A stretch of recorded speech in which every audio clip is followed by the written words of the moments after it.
আমরা এমন একটা দেশে বাস করি, আমাদের কৃষ্টি, কালচার, আমরা বাঙালি, আমাদের গর্ব করার মতো অনেক কিছু আছে। কিন্তু যতই সময় যাচ্ছে, বাংলাদেশ স্বাধীনতা অর্জন করেছে 53 বছর হয়ে গিয়েছে, কিন্তু বিশ্ববাসীর কাছে আমাদের কৃষি অহংকার, গর্ব করার কিছু আছে? আমরা কি দেখাচ্ছি বাংলাদেশ বিশ্ববাসীকে? আমাদের মধ্যে কোনো কালচার নেই, আমাদের মধ্যে কোনো কৃষ্টি নেই, আমরা সভ্য নই, সবসময় এগুলি দেখাচ্ছি। আমাদের দেশে যারাই রাষ্ট্র পরিচালনায় আসে, কারো প্রস্থানই সুখকর নয়, কারো প্রস্থানই গর্বের নয়।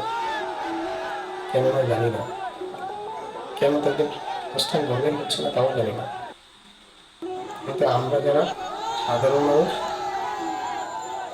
আমরা যারা স্বাধীনতার জন্য, স্বাধীনভাবে চলার জন্য, নিজের মত স্বাধীনভাবে প্রকাশ করার জন্য এতদিন ধরে ছটফট করছিলাম,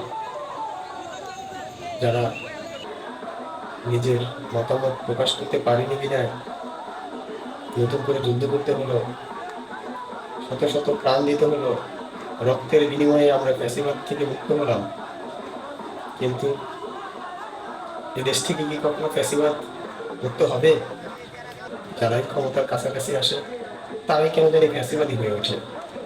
কারো স্বাধীনতাই তারা পছন্দ করে না, তাদের বিরুদ্ধে মতবাদকে কেউই পছন্দ করে না। কেন? কেন ভাই? কেন তাহলে আমার রক্ত দিতে হলো? আরেকজন যদি তার মত প্রকাশ করতেই না পারে, তাহলে কিসের স্বাধীনতা?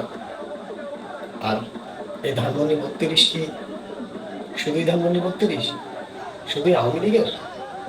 এই ধানমন্ডি ৩২-এ কি স্বাধীনতা অর্জনের কোনো কিছুই নেই? এই বাংলাদেশের স্মৃতির সাথে কি কিছুই নেই? এই বাংলাদেশ কি এমনিতেই চলে এসেছে? জানি না, বুঝি না। আগামী কি প্রজন্ম কি হবে আমি জানি না। যা দেখতে পাচ্ছি তাতে সুখকর কিছুই দেখতে পাচ্ছি না। কাদের হাতে যাবে দেশ ভবিষ্যতে? যাদের মধ্যে কৃষ্টি নেই, কালচার নেই, কাদের কাদের জন্য দেশে এত রক্তপাত? আমরা কি শিখলাম? প্রতিহিংসা কি সবার জন্য? আর প্রতিহিংসা আমরা কেন করবো?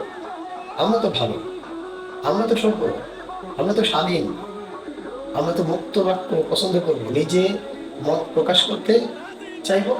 অন্যের মতকে আমার গ্রহণ না করতে পারি, আমার কাছে গ্রহণযোগ্য নাও হতে পারে, কিন্তু বাধা দিব কেন? যদি বাধাই দিই তাহলে তো সেই ফ্যাসিবাদই হইল। যে ফ্যাসিবাদের বিরুদ্ধে, যে স্বৈরাচারের বিরুদ্ধে আমরা যুদ্ধ করে জয়ী হয়েছি, আর আমরাও যদি সেই একই আচরণ করি, যে ছাত্রলীগ, যুবলীগ সন্ত্রাসী, তাদের মতো যদি আমরাও সন্ত্রাসী কাজ করি, তাহলে আমাদের এই স্বাধীনতার কি মূল্য আছে? তাহলে বারবার আমাদের বিরুদ্ধে আবার আরেকজনের স্বাধীনতা অর্জন করবে, আমরা আবার খুনি হবো। কেউ বন্দুক দিয়ে গুলি করে খুনি হয়, কেউ লাঠি দিয়ে পিঠে খুন করে খুনি হয়। দুইটাই তো খুনি রে ভাই, তাই না? দেশে প্রচলিত আইন আছে, আইন অনুযায়ী বিচার হবে তাদের, আইন তাদের শাস্তি দিবে। আমরা কোনো আইন হাতে তুলে দেবো? আমরা ধরবো, ধরে দেই, অপরাধী যেই হোক ভাই, এই দুনিয়া থেকে কেউই পার পেয়ে যাবে না। সেটা আমি, আপনি, সবাইকেই শাস্তি পেতেই হবে ভাই, পাপের শাস্তি পেতেই হবে। পাপ করব আর শাস্তি পাবো না, তা কি হয়? কখনো হয় না, কারো হয় নাই।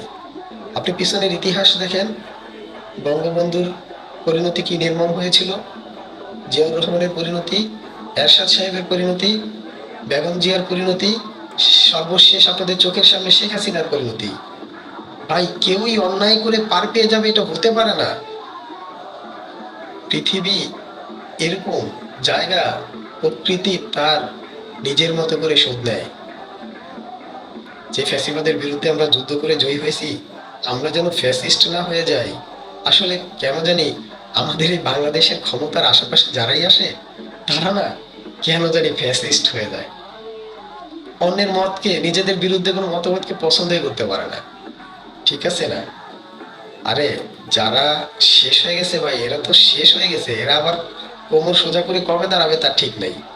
সুতরাং লাঠি দিয়ে পিটায় তাদেরকে মাইরে আমরা কেন খুনি নিতে যাব? দেশে প্রচলিত আইন আছে, আইনের মাধ্যমে তাদের শাস্তি দেওয়ার ব্যবস্থা করা হোক। আপনারা আইন হাতে তুলে নিয়েন না। বঙ্গবীর কাদের সিদ্দিকী, হ্যাঁ, যাদের জন্য এই বাংলাদেশ পেয়েছেন, যাদের জন্য এই বাংলাদেশ বাংলাদেশ পেয়ে চিল্লান, যাদের জন্য হাততালি, এই যে এত নাচ গান করেন, বাংলায় কথা বলেন, আজকে তাদের মূল্যায়ন করেন না, তাদের অপমান করেন, লাঞ্ছিত করেন, তাদের গাড়ি ভাঙচুর করেন। ভাই, এইটা করেন না দেশের ভিতরে। এইটা করতে থাকলে সেই একই কথা হবে। সেই হাসিনা, সেই অন্যান্য যারা আছে তারা আর আপনারা একই হবেন, পরিণতি একই রকম হবে।